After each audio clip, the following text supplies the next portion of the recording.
Hello दोस्तों, welcome to toppers village.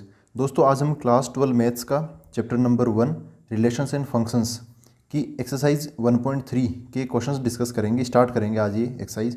तो इसके अंदर जो कंसेप्ट्स डिस्कस्ड है वो है क्या, कॉम्पोजिट फंक्शन के और इन्वर्स फंक्शन के। तो बच्चों को काफ़ी डर लगता है ये, मतलब काफ़ी कॉम्प्लिकेटेड सा, अजीब सा लगता है बच्चों को। तो मतलब हवा सी बनी हुई कि भाई ये बहुत मतलब खतरनाक है, ऐसा कुछ नहीं है। इसका एकदम हलवा बना के क्वेश्चंस करेंगे। बहुत आसान है, बहुत मज़ा आएगा। और अगर आपको बहुत डीप में नॉलेज चाहिए तो मैंने एक है ना पिछला वीडियो बनाया है, बहुत शानदार तरीके से बनाया है। तो जो बच्चे अगर IIT JEE की तैयारी करते हैं या बोर्ड की तैयारी कर रहे हैं, है ना, और जो NDA की तैयारी करते हैं, तो सभी बच्चे वो देख सकते हैं। बहुत शानदार तरीके से मैंने कॉम्पोजिट और इन्वर्स फंक्शंस को समझाने की कोशिश की है। तो अभी हम स्टार्ट करते हैं एक्सरसाइज 1.3 के क्वेश्चन नंबर 1 से। तो दोस्तों chapter number 1 relation function exercise 1.3 question number 1, इसमें बोला find let F such that F is defined from 1 3 4। ये एक सेट है, इसको हम 1 2 5 सेट में डिफाइन कर रहे हैं। एफ या फिर यहाँ पे जी आ गया, सच दैट 1 2 5 से लेकर ये 1 3 में defined is given by f equal to 1 2 3 5 4 1 and g है 1 3 2 3 5 1। राइट डाउन जी ओ एफ हमें बताना है। तो इन्फॉर्मेशन ये है अपने पास में। देखो यहाँ पे हम कुछ आसानी के लिए कुछ हम खुद से कुछ अलॉट कर देते हैं। जैसे 1 3 4 है ना, इसको मैं सेट ए बोल देता हूँ। 1 2 5 इसको सेट में बी बोल देता हूँ। फिर 1 2 5 ये तो 1 2 5 1 2 5 ये भी क्या हो गया, सेट बी हो गया। 1 3 है, इधर पहले आया नहीं तो इसको मैं सी सेट बोल देता हूँ। तो यहाँ पर थोड़ा डायग्राम वगैरह बना लेते हैं। अच्छा, आप ऐसे इजीली समझ, मतलब थ्योरेटिकल समझना आ जाओ तो थ्योरेटिकल बता दूंगा, एरो डायग्राम से भी बता दूंगा। सबसे पहले थोड़ा थ्योरेटिकल देख लेते हैं। जैसे एफ के अंदर क्या है 1 2, ये जो 1 है ना ए वाला, ये बी वाले के 2 से कनेक्टेड है। तो एफ के अंदर है 1 2। इसका मतलब क्या है, जो पहला एलिमेंट होता है ऑर्डर्ड पेयर का वो होता है इनपुट।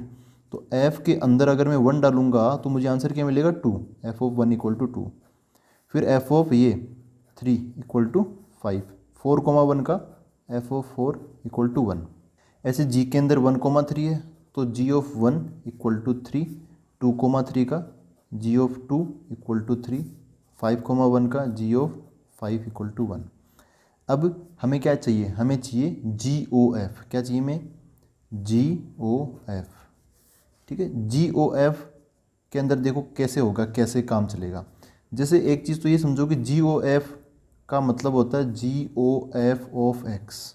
ठीक है, तो ये जो एक्स आता है वो सबसे पहले उसको किससे मिलना होता है, एफ से मिलना होता है। तो एफ की जो इनपुट होती है, एफ कहाँ से चालू हो रहा है, देखो एफ जो फंक्शन है वो ए से बी में चल रहा है। एफ कहाँ से चल रहा है, ए से बी में। तो एफ जो जी ओ एफ है उसके अंदर इनपुट आएगी एक्स ए से। फिर एफ ऑफ एक्स ना, यहाँ से एक्स आएगा तो बी के अंदर क्या चला गया, एफ ऑफ एक्स चला गया। अब ये एफ ऑफ एक्स का आंसर जी के अंदर जाएगा। फिर कुल मिला के ये जो जी ओ एफ ऑफ एक्स है इसका आंसर, अगर जी के अंदर कोई इनपुट आती है तो उसका आउटपुट जाएगा सी के अंदर। ठीक है, सी सेट सी के अंदर। तो इसका आंसर किस में जाएगा, सी के अंदर। तो कुल मिला के स्टार्टिंग होगी ए के एलिमेंट से और ख़त्म कहाँ पे होंगे, सी के एलिमेंट्स में। ए का पहला एलिमेंट क्या है 1, तो जैसे मैं यहाँ पर बोलूँ 1 का जोड़ीदार क्या आएगा ये हमें बताना पड़ेगा। फिर ए का जो पहला दूसरा एलिमेंट है वो 3, फिर 3 का जोड़ीदार ढूंढेंगे, फिर 4 का जोड़ीदार ढूंढेंगे। देखो कैसे, ऐसे मैं एक एक लिस्ट बना लेता हूँ। जी ओ एफ, एफ के अंदर हम 1 डाल सकते हैं तो यहाँ पे जी ओ एफ के अंदर 1 डालेंगे। तो इसका मतलब क्या है, g O f f of 1। F of 1 का आंसर कितना है, एफ ऑफ 1 का आंसर है 2, तो ये 2 हो जाएगा। अभी जो एफ ऑफ 1 का आंसर 2 निकला वो जी के अंदर डलेगा तो ये जी ऑफ 2 हो गया। जी ऑफ 2 की वैल्यू क्या होगी, यहाँ से देख लो जी ऑफ 2 कितना, 3 है। तो जी ओ एफ ऑफ 1 का आंसर 3 है, तो 1 हो गया 3 से कनेक्ट, तो 1 3 आ जाएगा ऐसे। अगला जी ओ एफ 3 इनपुट है, देखो ये रहा एफ ऑफ 3, तो 3 आ जाएगा। तो कितना बनेगा, एफ ऑफ 3 का आंसर 5, तो जी ऑफ 5 हो गया। जी ऑफ 5 का आंसर कितना है 1। तो 3 डाला ना स्टार्टिंग में, उसका पहले 5 हुआ फिर 1 हो गया, तो ऐसे 3 का डायरेक्ट क्या हो गया, 1 हो गया इसके अंडर। तो 3 1 से कनेक्ट हो गया 3 1। अब ये 4 बचा हुआ है, तो जी ऑफ एफ ऑफ 4 बराबर एफ ऑफ 4 कितना है 1, तो जी ऑफ 1 हो गया, है ना। अभी जी ऑफ वन क्या होगा, 3 हो जाएगा, ये 3 हो गया। दोस्तों इस यहाँ पे जो बीच में ओ लगा ना, उससे कन्फ्यूज मत होना, उसकी जगह आप ऐसे ब्रैकेट लगा देना, कोई दिक्कत नहीं है। तो ये 4 किससे कनेक्ट हो गया, 3 से कनेक्ट हो गया, तो 4,3 हो गया ऐसे। तो ये हमें जी ओ एफ मिल गया, ये अपना आंसर हो गया। ऐसे समझ में आए तो ठीक, नहीं तो मेरे पास दूसरा तरीका ये है। देखो जो एफ है वो ए से बी में डिफाइंड है, तो यहाँ पर ए आ गया, यहाँ पर बी आ गया, यहाँ पर सी आ जाएगा। ए के अंदर एलिमेंट है 1 3 4, बी के अंदर है 1 2 5, सी के अंदर है 1 और 3, ठीक है। ए से बी में कौन डिफाइंड है, एफ, तो इधर पहली बार में कौन आया, एफ आया। फिर बी से सी में कौन डिफाइंड है, जी, तो यहाँ से यहाँ तक कौन लेके जाएगा फिर नंबर्स को, जी लेके जाएगा। अच्छा, फिर यहाँ पे क्या बोला है, एफ ऑफ 1 बराबर 2 है, तो जो 1 है वो है 2 से कनेक्टेड। फिर और क्या बोला है, एफ ऑफ 3 बराबर 5, तो 3 हो गया 5 से connect. F of 4 equal to 1, तो ये 1 से कनेक्ट हो गया। फिर बाद में जी ऑफ 1 है 3, तो जी के अंदर ये ना, अब जी का एरिया चालू हो गया, जी के अंदर अगर 1 आएगा तो आंसर कितना आएगा, जी ऑफ 1 इक्वल टू 3, तो 1 हो गया 3 से connect. G of 2 equal to 3, तो ये भी 3 आंसर दे रहा है। जी ऑफ 5 इक्वल टू 1, तो ये 1 आंसर दे रहा है, ठीक है। तो ऐसा बन गया। अब देखो फाइनली ये अगर हम यहाँ से यहाँ तक जाएंगे तो एफ जी के अंदर जाएगा तो क्या बन जाएगा, जी ओ एफ बन जाएगा। इसको एफ ओ जी वो मत बोलना, ठीक है। जी ओ एफ के कम, इसका क्या मतलब है कि एफ का आंसर जाएगा जी के अंदर, तो पहले एफ आएगा, उसका जो भी आंसर निकलेगा वो जाएगा जी के अंदर। ऐसे दिखने में आपको अलग लग रहा है, ऐसे लिखने में आपको अलग लग रहा होगा, तो ऐसा ही है। लिखते टाइम हम ऐसे थोड़ा उल्टा ऑर्डर में लिखते हैं, वैसे वो सही है लेकिन समझ लो आप, है ना, जी ओ एफ ही है। अच्छा, तो जी ओ एफ के अंदर सबसे पहले हम क्या डालेंगे, 1 डालेंगे, है ना, ये वाला, ये 1 देख लो, या फिर आप ऐसे ही देख लो, स्टार्टिंग हुई यहाँ से। अब हमें इस ए सेट को डायरेक्ट सी से लिंक करना है, तो सबसे पहले ए सेट में क्या है, 1 गया 2 तक, फिर 2 को आगे लेके चला गया 3 तक, तो 1 इस 2 के रास्ते से होके कहाँ पहुँच गया, 3, तो 1,3, ठीक है। ये पहला समझ गए, 1,3।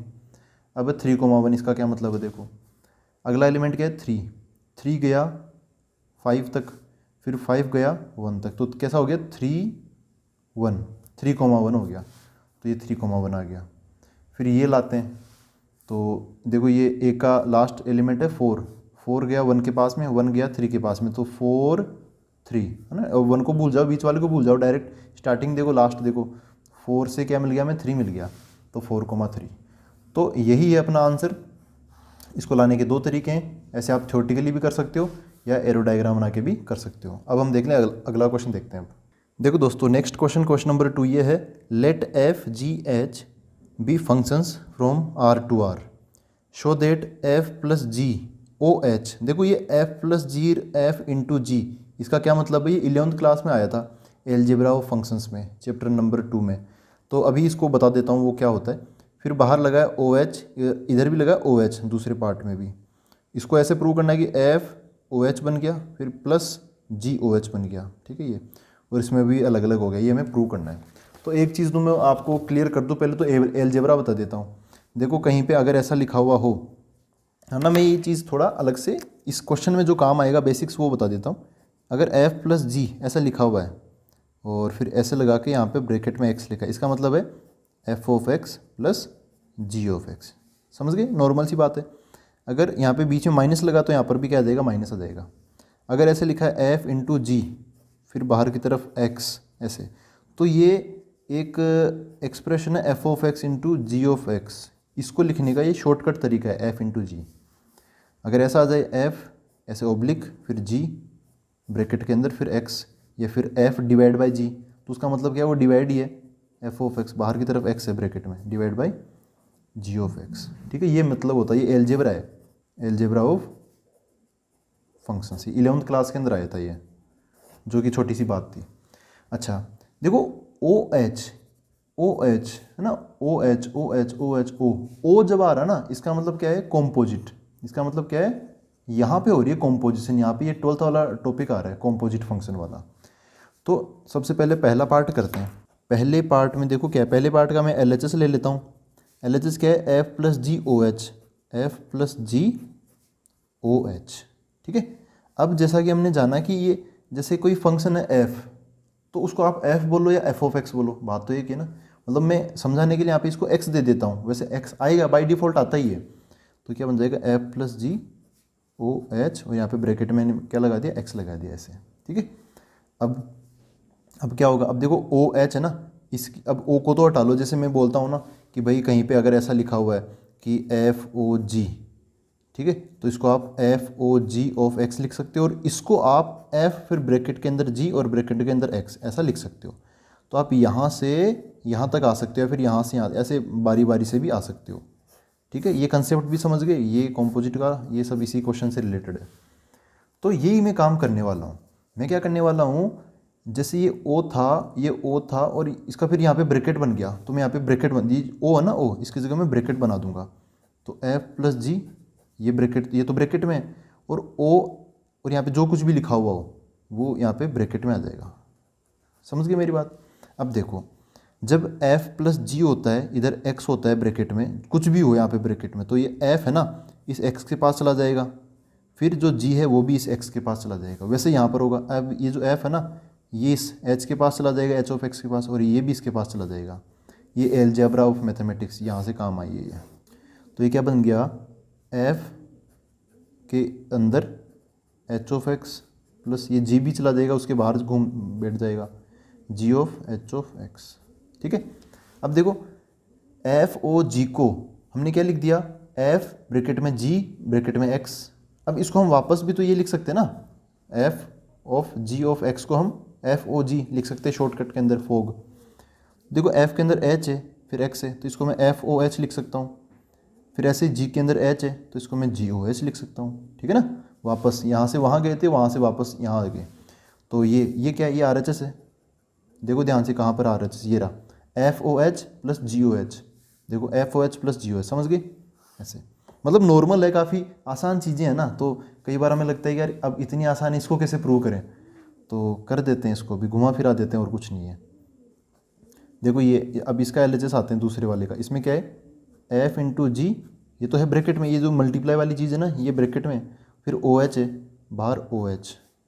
तो मैंने क्या बोला कि ओ एच है तो इसको आप एक्स दे दो, बाई डिफ़ॉल्ट रहता ही है एक्स, एफ इंटू जी, इसको मैंने क्या दे दिया, एक्स दे दिया। तो ये क्या बन गया, अब इस ओ को हटा ही देता हूँ मैं, इसको ब्रैकेट में एच ऑफ एक्स लिख लेता हूँ, ठीक है। यहाँ से ये वाली स्टेप मैंने यहाँ लगा दी। अच्छा, अब अगर ब्रैकेट के अंदर एफ डॉट जी है, तो फिर बाहर निकल के ये जो एफ है ये एक्स के पास चला जाएगा, तो एफ ऑफ एक्स बना लेगा। ये जी है ये भी एक्स के बाहर खड़ा हो जाएगा, तो जी ऑफ एक्स बना लेगा। वैसे ये है एफ डॉट जी है, तो एफ जाएगा एच एक्स के पास, तो एफ हो जाएगा एच एक्स के बाहर ऐसे खड़ा, मल्टीप्लाई बाई ये जी भी जाएगा, तो जी ऑफ एच ऑफ एक्स ऐसे बन जाएगा, ठीक है। एफ के अंदर एच है तो ये बन गया f o h multiply by, g के अंदर एच है तो ये बन गया जी ओ एच ऐसे। तो यही क्या अपना आर एच एस, सिंपल है ना। ये रहा देखो एफ ओ एच इंटू जी ओ एच ये रहा। तो सेकेंड वाला भी हमने प्रूव कर दिया। अब आते हैं हम नेक्स्ट क्वेश्चन पर। दोस्तों क्वेश्चन नंबर 3 इसमें बड़ा है, इसमें क्या बोला कि find G O F and F O G. F को जी में डालना है और जी को एफ में डालना है। इफ़ अच्छा दो पार्ट दे रखे हैं इसमें, F of X G of X, F of X G of X दोनों दे रखे हैं। ये मैंने फर्स्ट पार्ट तो लिख लिया है। तो देखो ये है एफ ऑफ एक्स, ये है जी ऑफ एक्स फर्स्ट पार्ट में। सबसे पहले ये निकालते हैं जी ओ एफ। जी ओ एफ का मतलब क्या है, जी के अंदर है एफ और एफ के अंदर बाई डिफ़ॉल्ट एक्स तो आएगा आएगा।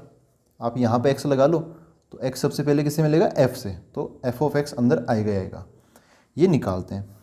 तो देखो सबसे पहले आप है ना, ये क्वेश्चन तो बहुत आसान होते हैं। कंपोजिट का मतलब यही होता है, फंक्शन के अंदर फंक्शन। तो यार किसी का भी दिमाग जाएगा तो सबसे पहले क्या करेगा, वो सबसे पहले अंदर वाली चीज़ को सोल्व करेगा। तो एफ ऑफ एक्स की जो वैल्यू ना वो रख दो यहाँ पे। एफ ऑफ एक्स की वैल्यू क्या है, मोड ऑफ एक्स। तो जी और ये बाहर वाला जो सेटअप है ना इसको चेंज नहीं कर रहा मैं, एफ ऑफ एक्स की जगह बस ये रख रहा हूँ सब्सटीट्यूशन। तो क्या आ गया, मोड ऑफ एक्स आ गया, ठीक है। अब एक और दूसरी नॉर्मल सी बात ये है, देखो जी के अंदर x आता है ना, तो वो बना लेता है 5 इंटू एक्स माइनस 2 का मॉडुलस। अब सोचो जी के अंदर मैं डालूँ 100, तो क्या होगा 5 इंटू 100 माइनस 2 का मॉडुलस। मैं जी के अंदर डालूँगा कोई बड़ी सी चीज़ डाल दूँगा, तो वही 5 इंटू बड़ी सी चीज़ माइनस 2 का मॉडुलस, ठीक है। अभी जी के अंदर क्या है, मॉडुलस ऑफ एक्स है, तो यहाँ पर क्या आ जाएगा 5 इंटू यहाँ पे मॉडुलस ऑफ एक्स माइनस 2 का मॉडुलस। ठीक है, बाकी चीज़ें तो अपनी जगह रहेगी रहेगी, यहाँ पे नई चीज़ क्या डाल रहे हैं वो एक्स की जगह आ जाएगा। तो क्या बन जाएगा 5x की जगह मॉडुलस ऑफ एक्स माइनस 2 का मॉडुलस तो आएगा ही आएगा। समझ गए मेरी बात? ये क्या बन गया अपना GOF बन गया। ये हमें FOG भी चाहिए, तो FOG इसका मतलब क्या है, F के अंदर G और बाय डिफ़ॉल्ट x तो आता ही आता है।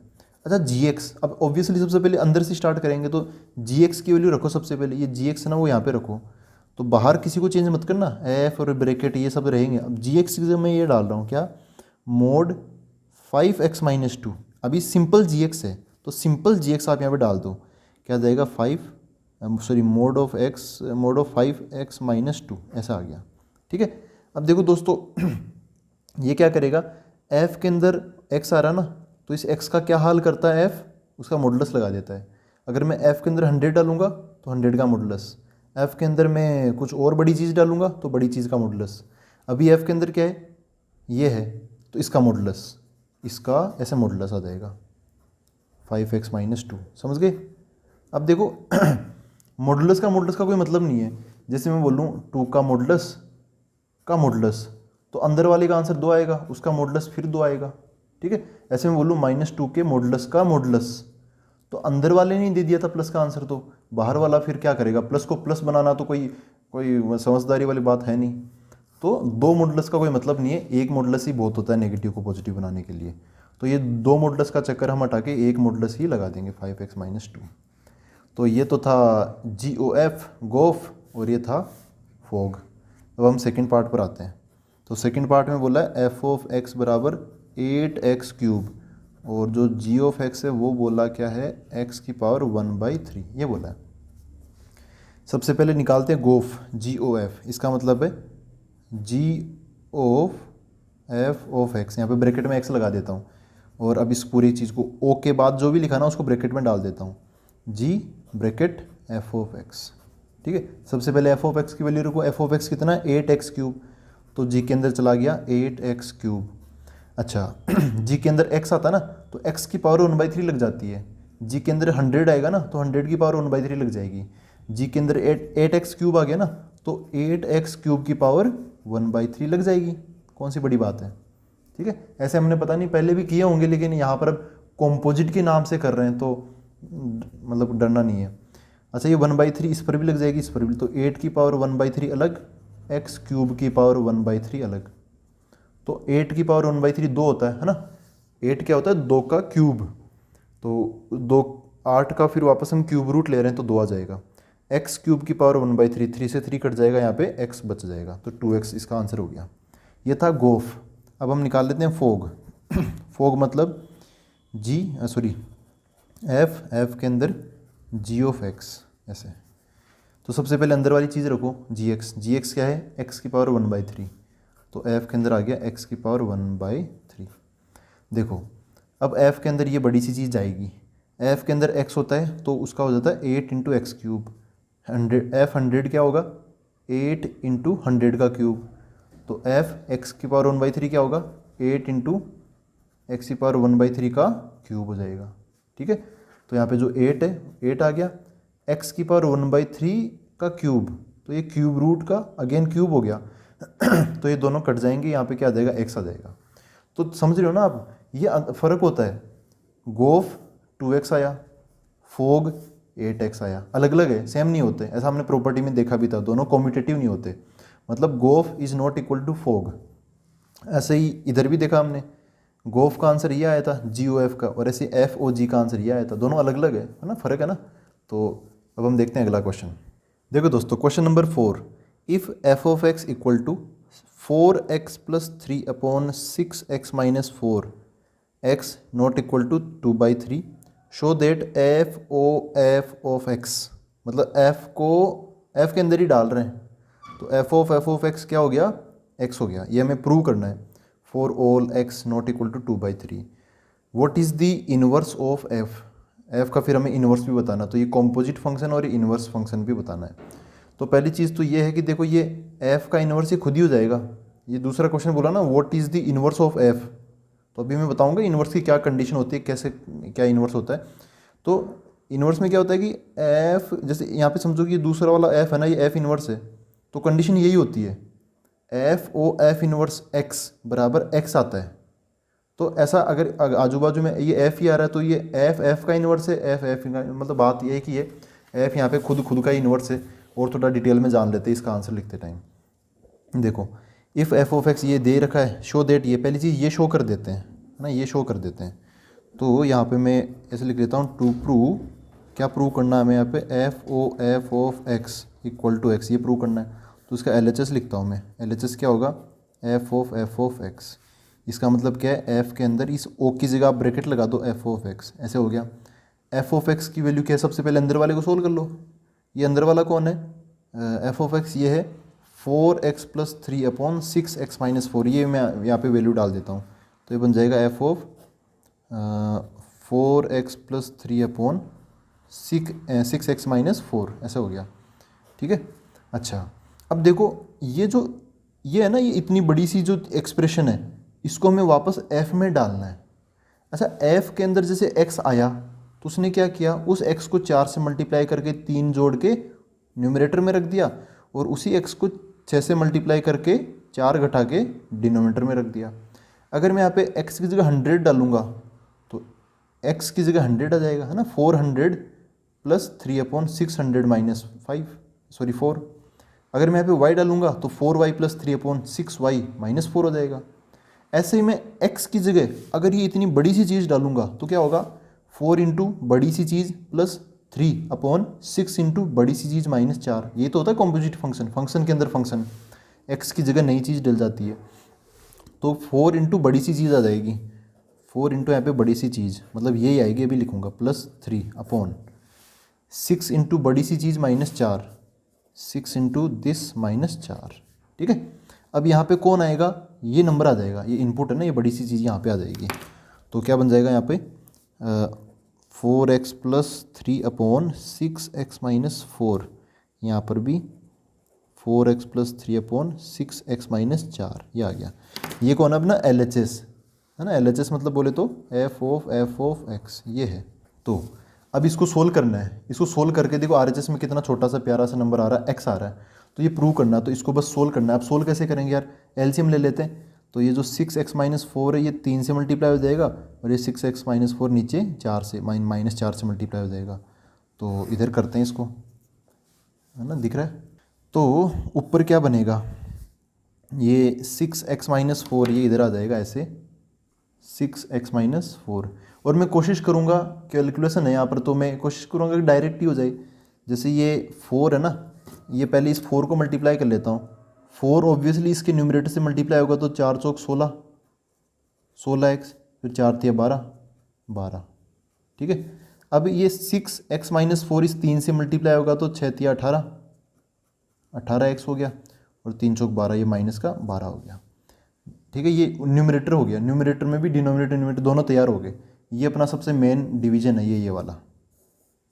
अब नीचे आते हैं, तो नीचे भी देखो इसका जो LCM होगा वो क्या होगा, 6x - 4 होगा, तो नीचे की तरफ भी क्या होगा LCM, 6x - 4 होगा, ठीक है। अब ऊपर की चीज़ें, मतलब डिनोमिनेटर का न्यूमरेटर डील कर लेते हैं। ये 6 चौका 24 और 6 तिया 18, फिर ये जो 6x - 4 है ना LCM, वो -4 से मल्टीप्लाई होगा, तो 6 चौका 24 माइनस का, लेकिन -4 है, याद रखना -4 है, तो क्या बन जाएगा 24x, वो भी माइनस का, -4 से मल्टीप्लाई होगा तो प्लस का 16 बन जाएगा, ठीक है। ऐसा हुआ। अब इसको सोल्व करते हैं। तो ये 6x - 4 से 6x - 4 कट गया, ऊपर की तरफ 12 - 12 और नीचे 24x - 24x कट गया। ये ऊपर कितना बच गया 16, और ये कितना होता है यार 24 34 34x हो गया ना, डिवाइड बाई, ये सब हट गया। अब ये जो 1 2 3 तीसरा वाला वो तो नीचे आएगा, ये कितना हो गया 34 हो गया। तो 34 से 34 कट गया, कितना आंसर आ गया x क्या अपना RHS। तो ये पहली चीज़ प्रूव हो गई अपनी, एफ ऑफ एक्स बराबर x, है ना, LHS लेके RHS, ये x हमने प्रूव कर दिया। अब अगली चीज़ क्या बोली, what is the inverse of f। ये जो f है ना, इसका हमें इन्वर्स बताना है। तो थोड़ा सा हम इन्वर्स के बारे में जान लेते हैं। देखो एफ को हम एक्स से वाई में डिफाइन करते हैं, तो जिसका इन्वर्स होगा ना एफ इन्वर्स, वो क्या होगा, वो वाई से एक्स में डिफाइन हो जाएगा, मतलब उल्टा हो जाता है, नाम में उल्टा इन्वर्स। लेकिन ये अभी इस क्वेश्चन के लिए इंपॉर्टेंट नहीं है, इंपॉर्टेंट ये है कि F O F inverse of x, ये एक्स आता है, या फिर एफ इन्वर्स को आप बाहर रख लो, f inverse o F of x, ये भी एक्स आता है। जैसे कोई फंक्शन है, अब इस एफ इन्वर्स को ना आप कोई जी बोल दो, जी, तो क्या बन जाएगा, F O G of X बराबर इधर भी ये भी क्या हो जाएगा, G O F of X बराबर एक्स। ठीक है, तो इस केस में हम जो ये जी है ना, जी, इसको हम इन्वर्स बोलते हैं। ठीक है, ऐसा फंक्शन जिसको एफ में डालो या फिर एफ उस फंक्शन में डालो और आंसर एक्स आ जाए, जो इनपुट है वही आउटपुट बन जाए, तो ऐसे फंक्शन को हम एफ का इन्वर्स बोलेंगे। तो यहाँ पे जो जी है वो एफ का इन्वर्स हो गया। और आप यहाँ पे देखो यार, जैसे ये है, अभी अभी क्या है, ये हमने प्रूव किया है, एफ ऑफ एक्स बराबर एक्स, इसकी शक्ल देखो और एक बार इसकी शक्ल देखो, एफ ओ जी, यह है एफ ओ एफ। तो इस जो जी है इसका काम ये एफ ही तो कर रहा है, मतलब जो एफ इनवर्स है इसका काम कौन कर रहा है, एफ कर रहा है। तो यहाँ पे एफ इनवर्स एफ ही हो जाएगा वापस। यहाँ पे बोला what is the inverse of F, तो ये जो एफ है ना, ये यही खुद का इन्वर्स है। तो इसको अब हम फॉर्मली प्रूव भी कर लेते हैं कि ये कैसे आया, तो अगले पेज में करते हैं हम। तो दोस्तों ये अपना फंक्शन है 4x + 3/6x - 4, इसका हमें ना इन्वर्स निकालना है। तो इन्वर्स के लिए मैंने जो पिछला वीडियो था ना थ्योरी का, उसमें मैंने ये कुछ स्टेप्स बताई थी कि पहले आप बाइजेक्टिविटी चेक करो 1 1 on 2, जो कि हम नहीं करेंगे क्योंकि यहाँ पर ऐसा नहीं है कि शो करो, प्रूव करो कि ये इन्वर्टिबल है। ठीक है, तो वो कंडीशन लगाने की जरूरत नहीं है, बोला है डायरेक्ट इन्वर्स निकालो तो इन्वर्स निकालो। तो पहले ये टेस्टिंग होती है, बाद में इन्वर्स निकालते थे। इस बार हम टेस्टिंग नहीं करेंगे, डायरेक्ट इन्वर्स निकालेंगे। कैसे निकालते हैं ये भी स्टेप्स लिख दूंगा मैं। y जो एफ ऑफ एक्स है ना उसको y मान लो, फिर एफ ऑफ एक्स को भूल जाओ, तो y बराबर जो भी एफ ऑफ एक्स है वो टर्म्स ऑफ एक्स वो y के डायरेक्ट इक्वल हो जाएगी। फिर क्या करना है, अभी देखो y अकेला है, x की टर्म्स फैली हुई है, फिर हमें क्या करना है, right x in terms of y, बाद में x को अकेला कर लेंगे और y को फैला देंगे दूसरी तरफ। जैसे ये पहले क्या था, y बराबर एफ ऑफ एक्स था, अब x बराबर समथिंग y में आ जाएगा। फिर लास्ट में रिप्लेस x को तो रिप्लेस कर दो एफ इनवर्स से और y को रिप्लेस कर दो x से। अभी मैं इसको आपको और थोड़ा डिटेल में बताता हूँ। तो यहाँ पे सबसे पहला काम क्या है, सबसे पहला काम जो एफ ऑफ एक्स है ना उसको क्या मान लो आप, y मान लो। यहाँ पे x में जो भी एक्सप्रेशन है वो आ जाएगा, तो इसको मैं क्या मान लूँगा, y मान लूँगा, लेट मान लिया। अच्छा, अभी इस एफ ऑफ एक्स को तो भूल जाओ, तो y बराबर क्या आ गया, 4x + 3/6x - 4। दूसरा काम क्या है, जो x है ना x उसको लिखो इन टर्म्स ऑफ y, मतलब x बराबर यहाँ पे जो भी आंसर आएगा वो y में आता रहेगा। ठीक, इधर की तरफ y फैला दो आप दूसरी तरफ। तो इसको सोल्व करना पड़ेगा हमें, थोड़ी लंबी मेथड है ये, मतलब लंबी मेथड नहीं, मेथड तो यही है, ये स्टेप लंबी हो जाती है। इसको मल्टीप्लाई करेंगे तो y × 6xy, y × -4 बराबर 4x + 3। क्रॉस मल्टीप्लाई कर लिया मैंने। हम चाहते हैं x in terms of y, मतलब x बराबर समथिंग समथिंग चाहिए, तो हमें x इकट्ठा करना पड़ेगा। अब छोटी क्लासेस में करते तो थे x इकट्ठा, कैसे करेंगे, देखो यहाँ पर x है और यहाँ पर x है, तो इस 4x को मैं इधर ले आता हूँ, ये बिना x का है तो इसको मैं उधर भेज देता हूँ। तो क्या बनेगा, ये इधर आ गया, तो 6xy - 4x, ये उधर चला गया, तो उधर जाके क्या बन जाएगा, प्लस का 4y और उधर पहले से 3 है ही। हम चाहिए x, तो यहाँ पे जो x और x है ना ये कॉमन ले लो, और कोई चीज़ भी कॉमन ले सकते हो वरना रहने दो। तो ये क्या आ गया, x कॉमन लिया तो ये क्या बन गया, 6y - 4 बराबर उधर क्या है 4y + 3। क्या बना, ये इसको उधर भेज दिया तो x बराबर 4y + 3/6y - 4, ये बन गया। ठीक है, तो ये दो स्टेप हमने लगा दी। देखो x बराबर हमें समथिंग समथिंग लाना था y के अंदर, तो x बराबर 4y + 3/6y - 4, y में आ गया ना ये, x को हमने in terms of y represent कर दिया।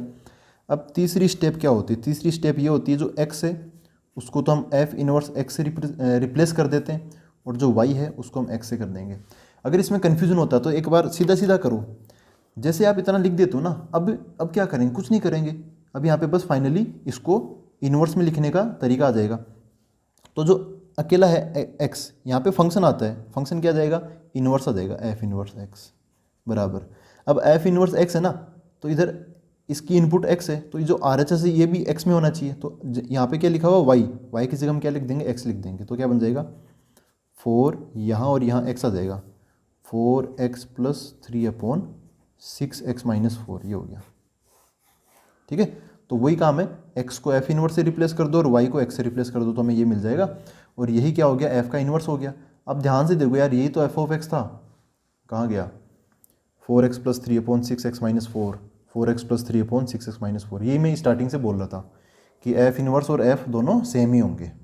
दोस्तों अब देखते हैं क्वेश्चन नंबर 5। इसमें बोला है state with reason whether following functions have inverse. मतलब हमें ये बताना है कि कारण के साथ बताना है कि इनका इन्वर्स पॉसिबल होगा या नहीं होगा, मतलब इन्वर्टिबल है या नहीं। इन्वर्स नहीं निकालना, बस बताना है कि यस और नो, और कारण भी बताना है कि साथ में क्या रीज़न है कि वो इन्वर्टिबल है या नहीं, क्यों, ऐसा क्या है। तो देखो फर्स्ट पार्ट इसमें बोला है एफ़ यहाँ से वहाँ तक डिफाइंड है विद एफ़ की वैल्यू दे रखी है, फिर जी यहाँ से वहाँ डिफाइंड है, जी की वैल्यू दे रखी है, एच यहाँ से वहाँ डिफाइंड और एच की वैल्यू दे रखी है। तो इनको मैंने लिख लिया है तीनों को, वन बाय वन डिस्कस करते हैं। सबसे पहले देखो बोला क्या है कि इन्वर्स, यहाँ पे इन्वर्स रखेगा कि नहीं रखेगा कोई फंक्शन, मतलब इन्वर्टिबल है या नहीं है हमें बताना, यस और नो विद रीजन। तो इन्वर्टिबल के लिए क्या होता है, बाइजेक्टिव होना जरूरी है ना। इन्वर्टिबल के लिए क्या होना जरूरी है, बाइजेक्टिव। अच्छा, बाइजेक्टिव के लिए दो चीज़ें होती है, एक तो क्या हो 1 1 होना जरूरी है और एक ऑन टू होना जरूरी है। तो हमें 1 1 और ऑन टू ये दो चीज़ें ही यहाँ पे चेक करनी है। अगर हो गए तो फिर वो उसका इन्वर्स पॉसिबल है, यस। अगर इनमें से एक भी नहीं होगा, या फिर कोई एक हो गया दूसरा नहीं हुआ, या दोनों ही नहीं हुए, तो फिर नो, इन्वर्टिबल नहीं होगा। तो देखो यहाँ पर f है 1 2 3 4 से 10 में डिफाइंड है, और f यहाँ पे ऐसे बोल रखा है। तो आप ऐसे डायरेक्ट ही समझ सकते हो कि देखो 1 की इमेज 10, 2 की इमेज 10, 3 की इमेज 10। तो ऐसे जो पहला सेट है ना, उसके बहुत सारे एलिमेंट्स, सारे एलिमेंट 10 से कनेक्टेड, तो मैनी 1 हो गया। क्या हो गया, मैनी 1। नहीं तो सबसे बेस्ट है कि डायग्राम बना लो, सबसे बेस्ट। ये जो 1 2 3 4 है, इसका एरो डायग्राम, मतलब डायग्राम यहाँ आ जाएगा सेट, और ये जो 10 वाला है वो यहाँ आ जाएगा। इसमें 1 2 3 4, ठीक है। इसमें क्या है, दूसरा वाला 10 है। यहाँ से वहाँ इसको सेट ए बोल दो, इसको सेट बी बोल दो। तो हम ए से बी में डिफाइन कर रहे हैं, है ना, ए से बी में। ये अपना एफ है। तो कैसे, जो 1 है 1 10, मतलब 1 हो गया 10 से कनेक्ट, 2 10 ये लो, 3 10, फिर 4 10 हो गया। तो देखो इधर मेनी एलिमेंट्स, बहुत सारे एलिमेंट्स 1 एलिमेंट से कनेक्टेड है, मेनी 1 हो गया। ये क्या हो गया, मेनी 1 हो गया। मेनी 1 हो गया, होना क्या चाहिए था 1 1, तो मेनी 1 हो गया, तो बाइजेक्टिव नहीं होगा, बाइजेक्टिव नहीं होगा तो इन्वर्टिबल नहीं होगा। तो यहाँ पे क्या हो जाएगा, नो या फिर नॉट इन्वर्टिबल हो जाएगा। इसका इन्वर्स पॉसिबल मतलब है ही नहीं, एग्जिस्ट नहीं करता। अगले पार्ट पे आते तो इसमें क्या है, 5 6 7 8 और ये 1 2 3 4, और यहाँ पे ऐसे डिफाइन कर रखा है। तो इसमें भी मैं डायग्राम बना लेता हूँ। ये जो 5 6 7 8 है इसको मैं पहले बना लेता हूँ, 5 6 7 8। जो 1 2 3 4 वाला है वो उसको मैं यहाँ बना लेता हूँ, 1 2 3 4। हमें इधर से इधर की तरफ कौन सा जी है ना, अच्छा जी डिफाइन करना है इस बार। तो सबसे पहले क्या है 5,4, तो 5 हो गया, सॉरी सबसे लास्ट में 6,3, तो ये लो 6,3। फिर क्या है 7,4, तो 7,4। फिर है 8,2, तो ये हो गया 8,2, ऐसे हो गया। अब देखो यार, ये जो 5 है, 5,4 और 7,4, इनका पहला एलिमेंट तो अलग अलग है लेकिन दूसरा एलिमेंट सेम है, 4 4, है ना। मतलब 5 की इमेज 4, 7 की इमेज भी 4। तो पहले सेट के मेनी एलिमेंट्स, एक से तो ज़्यादा ही हो गए ना, 5 और 7 दो एलिमेंट हो गए, एक से ज़्यादा हो गए। मेनी एलिमेंट्स 1 एलिमेंट से कनेक्टेड है, देखो ये 4 से, तो क्या हो जाएगा, ये मेनी 1 हो जाएगा, ठीक है। अच्छा, इसका तो एक और कारण है, ये तो ऑन टू भी नहीं है। ऑन टू में क्या होता है, ऑन टू में एरो डायग्राम में समझो, तो ऑन टू के ना ये जो दूसरा वाला जो सेट है, ये इसके सारे एलिमेंट कनेक्टेड होंगे। तो ऑन टू अगर एक भी बच गया, जैसे यहाँ पे ये 1 बच गया, तो इन टू, तो ये तो मेनी 1 के साथ में इन टू भी हो गया, ठीक है। यहाँ पे तो एक ही एलिमेंट था ऊपर वाले में 10, तो ऑन टू था, सारे एलिमेंट कनेक्टेड थे, तो ऑन टू हो गया। यहाँ पे ये 1 बच गया, तो ऑन टू इन टू हो गया, तो मेनी 1 इन टू। तो अब 1 1 ऑन टू नहीं हुआ, दोनों का अपोजिट मेनी 1 इन टू हो गया, तो ये तो गलत हो गया, बाइजेक्टिव नहीं है, तो क्या हो जाएगा, नॉट इन्वर्टिबल, ठीक है। अब हम आते हैं लास्ट पार्ट पर। इसमें बोला एच यहाँ से यहाँ डिफाइंड, तो ये जो पहला सेट है ना, इसको बना लेता हूँ मैं एरो डायग्राम, बाकी ऐसे भी देख सकते हो आप। इसमें है 2 3 4 5, फिर यहाँ आते तो इसमें क्या है 7 9 11 13, ठीक है। 2 है 7 से कनेक्टेड, हम इधर से इधर की तरफ डिफाइन कर रहे हैं क्या h। 2,7 तो ये लो 2,7, 3,9 तो 3,9, 4,11 तो 4,11, फिर है 5,13 तो 5,13।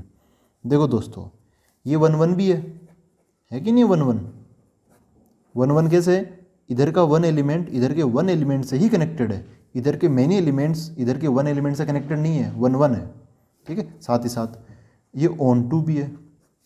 ऑन टू कैसे है, ऑन टू में क्या होता है, ऑन टू में होता है रेंज बराबर कोडोमेन। कोडोमेन तो ये पूरा का पूरा सेट ही हो जाता है, ये पूरा का पूरा सेट क्या है, कोडोमेन है।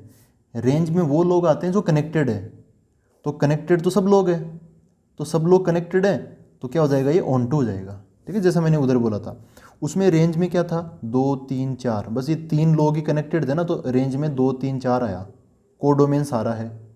तो कोडोमेन में ये जो 1 है ना ये एक्स्ट्रा है, जबकि रेंज में 2 3 4 है, 1 तो है ही नहीं, तो उसमें बराबर नहीं थे तो इनटू हो गया, यहाँ पे बराबर है तो क्या हो गया, ऑन टू हो गया, सब लोग कनेक्टेड हैं, 1 भी है ऑन टू भी है, तो बाइजेक्टिव है तो यस इसका क्या हो जाएगा, इन्वर्स एग्जिस्ट करेगा, यस दिस इज इन्वर्टिबल। तो ऊपर वाले 2 में नो और इसमें यस। तो आई होप इससे आपको काफ़ी मदद मिली इस वीडियो से। अब हम मिलते हैं अगले वीडियो के अंदर, आगे के क्वेश्चंस देखेंगे। Thank you very much.